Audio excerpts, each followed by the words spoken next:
Bonjour, mon nom est François Gagnon pour Window. Merci de prendre quelques minutes pour écouter notre présentation sur les éoliennes de réseau. Si vous écoutez cette vidéo, vous êtes déjà au courant des problèmes de changement climatique importants que fait face notre planète.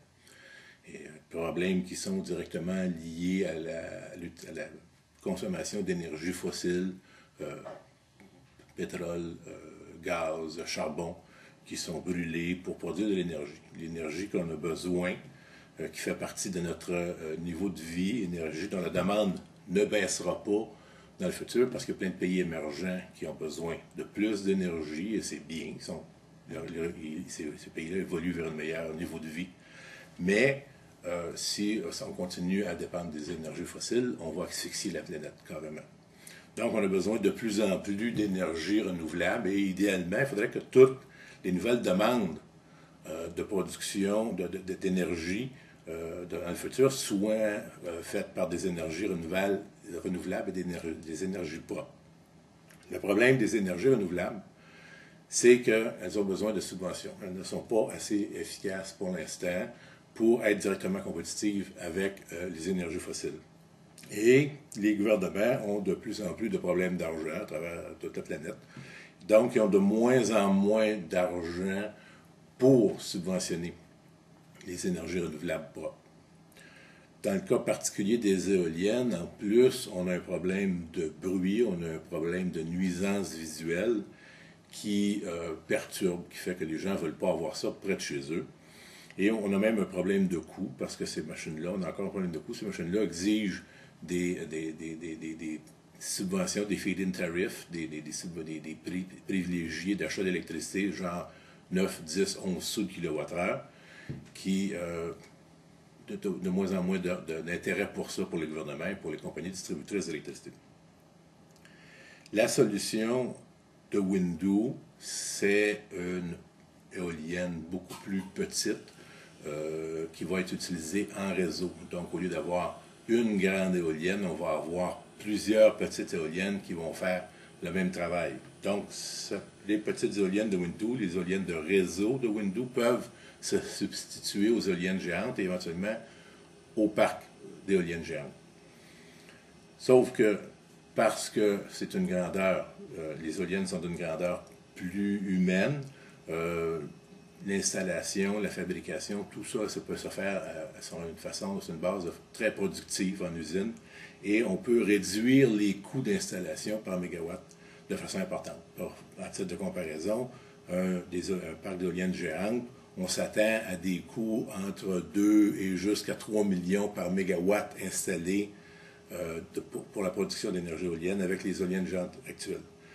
Dans le cas de Window, le prix target pour une installation de 1 MW va être entre 900 et 1,1 million de dollars. Donc, une réduction excessivement importante du coût d'installation, un petit peu moins productif parce qu'ils sont un peu plus au ras le sol, mais en tout, on arrive avec des productions d'énergie à 2, 3, 4, 5 sous le kilowattheure, qui sont directement compétitives avec le gaz et le charbon. C'est ce qu'on a besoin. À quoi ressemble le produit de base des éoliennes de réseau, qu'on appelle l'éolienne rurale?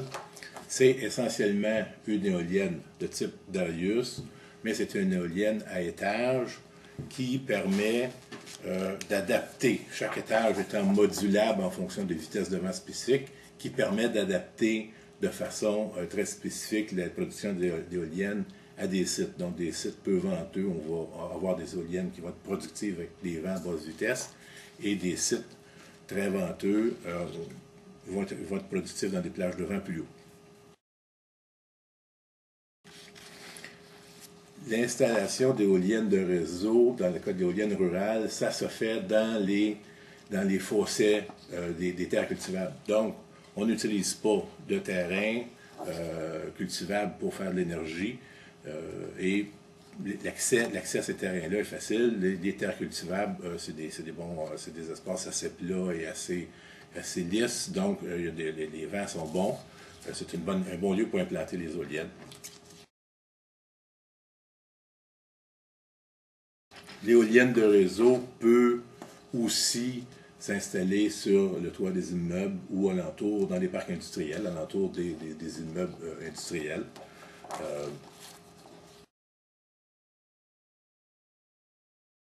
Ce ne sont pas des appareils qui vont être très bruyants. Ils sont surtout beaucoup plus petits, fait que même s'il y en a beaucoup, on ne les voit pas. Par exemple, ici, on voit dans le décor, à 750 mètres, une éolienne géante, puis l'éolienne de Windu qui est toute petite. Évidemment, il va en avoir plusieurs, mais de par sa situation, ça va ressembler à des arbres de loin, donc ça ne dérangera pas visuellement, ça ne dérangera pas au niveau sonore.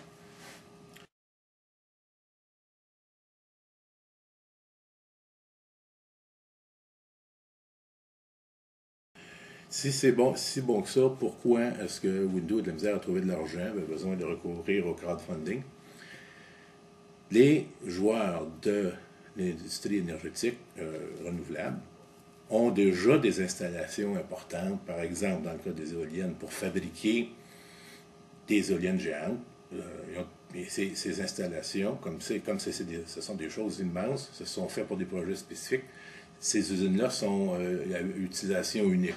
Si on y arrive avec des solutions trop différentes, drastiques, qui font qu'au bout de 5 ans, il n'y a plus personne qui va vouloir d'éoliennes géantes parce que ça coûte plus cher et que ça embarrasse tout le monde, ça ne fait pas l'affaire. Donc, j'ai peu ou pas de support de l'industrie qui est concernée là-dedans. Il y a une possibilité, évidemment, comme il y a un très, très fort potentiel au niveau commercial, il y a une possibilité d'intéresser des venture capital, des anges financiers, mais ces gens-là n'ont pas l'expérience technique, l'expertise technique, donc ils veulent voir des choses.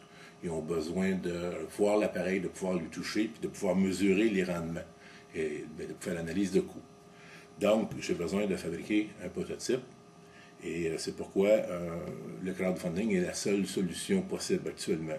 Parce que l'industrie ne s'intéresse pas vraiment à une solution de rechange et bon, le crowdfunding, en plus de donner un peu d'argent pour bâtir le prototype, c'est une manifestation de support populaire à un projet ou un type de projet. Donc, les gens qui vont supporter le crowdfunding, qui vont être affichés dans notre site web, comme ayant supporté le crowdfunding de Windows, disent, nous, on veut qu'il y ait des changements au niveau de l'énergétique.